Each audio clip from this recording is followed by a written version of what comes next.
All right, today we're diving into something, well, something pretty different. We're looking at a film concept that takes a very real-world geopolitical speech by Marco Rubio and fuses it with this grand, cosmic, almost mystical vision for the future of the West. It's this wild blend of political strategy on one hand and what feels like spiritual prophecy on the other.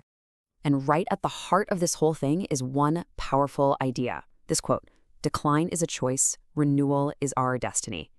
I mean, that's a pretty bold statement, right? It sets the stage for everything. The idea here is that the future isn't just something that happens to us. It's something to be actively chosen. So let's unpack what that really means. Okay, so here's how we're going to break this all down. We've got four main parts. First up, we'll look at the setting, this weird two worlds at once kind of deal. Then we'll get into the core problem they're trying to solve. After that, we'll check out their proposed solutions, what they call the pillars of this renewal. And finally, we'll see the grand endgame, the new golden age they're aiming for. So, let's set the stage. The whole story kicks off at a very real place, the Munich Security Conference, set in the year 2026. But here's the twist. We're asked to view this event not just as a political meeting, but as something happening on two different planes of existence at the exact same time. So on one hand, you've got the world we all recognize. It's politics, it's diplomacy. You've got Marco Rubio at a podium delivering this really intense warning. But then, simultaneously, the film concept shows us this other, etheric dimension. And in that dimension, the Mayan deity, Kukulkan, is watching the whole thing unfold. And for him, this isn't just a speech. It's a critical turning point in a huge cosmic story. Now, the organization that put this whole vision together, the UUCGA, they see Kukulkan as a central guide. And for them, Rubio's speech is way more than just politics. They use a term from the tech world to describe it, a hard fork. You know, like when a system splits. It means a fundamental, can't-go-back kind of change in direction for all of humanity. Okay, so if this is such a big deal, what's the actual problem they're trying to solve? Well, what's really fascinating here is that both sides of the story, the political speech and the spiritual vision, they point to the exact same root cause, a dangerous illusion that took hold right after the Cold War. From Rubio's perspective, the problem was something he calls naive globalism. This was this idea that, hey, if we just trade with everyone and open up, ancient ideas like nationhood and national interests will just fade away. He basically calls that a fantasy, something that completely ignores the entire sweep of history. And then you have the spiritual interpretation. It's looking at the same issue, but it uses different words. They call it an upside-down system, one that leads to cultural and economic suicide because it prioritizes abstract institutions over our own inner sovereignty and our connection to nature. And this is where the two worlds really connect, with this core concept of civilizational amnesia. Think of it like a tree without roots. The document says this is the West's biggest vulnerability. It's this idea that we've forgotten our own history, both the cultural and the cosmic side. And that forgetting is what opens the door to this managed decline Rubio talks about. Because really, if you don't know your own story, how can you possibly write the next chapter? All right, so that's the problem. What about the solution? Well, the path forward is laid out in a series of pillars. And each one, again, has this dual nature. It's a concrete policy idea, but is also wrapped in a much grander cosmic purpose. Pillar number one is all about identity, reclaiming our roots.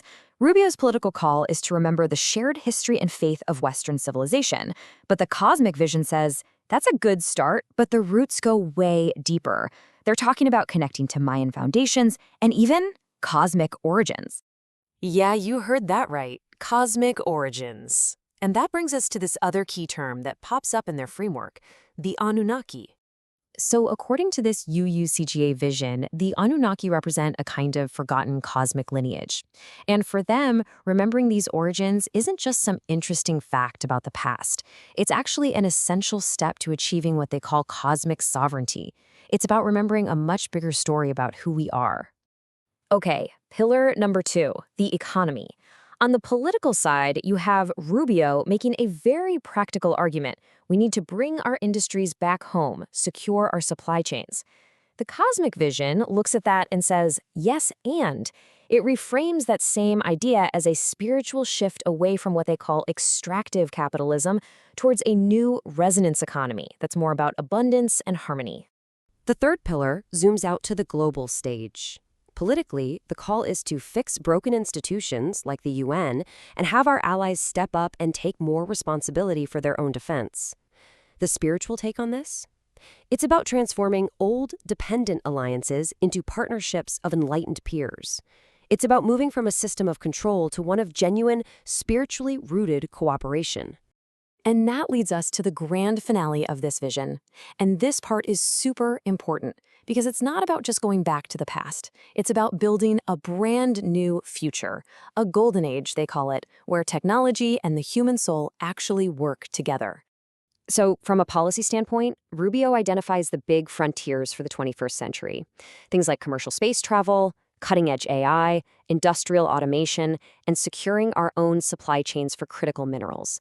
These are the engines of future strength and prosperity. But, and this is a huge but in their vision, this is where the two worlds collide in the most important way.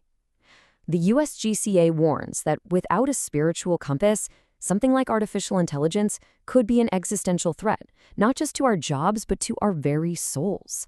It's that classic double-edged sword. Amazing potential, but also incredible danger if we're not careful. So what's their answer?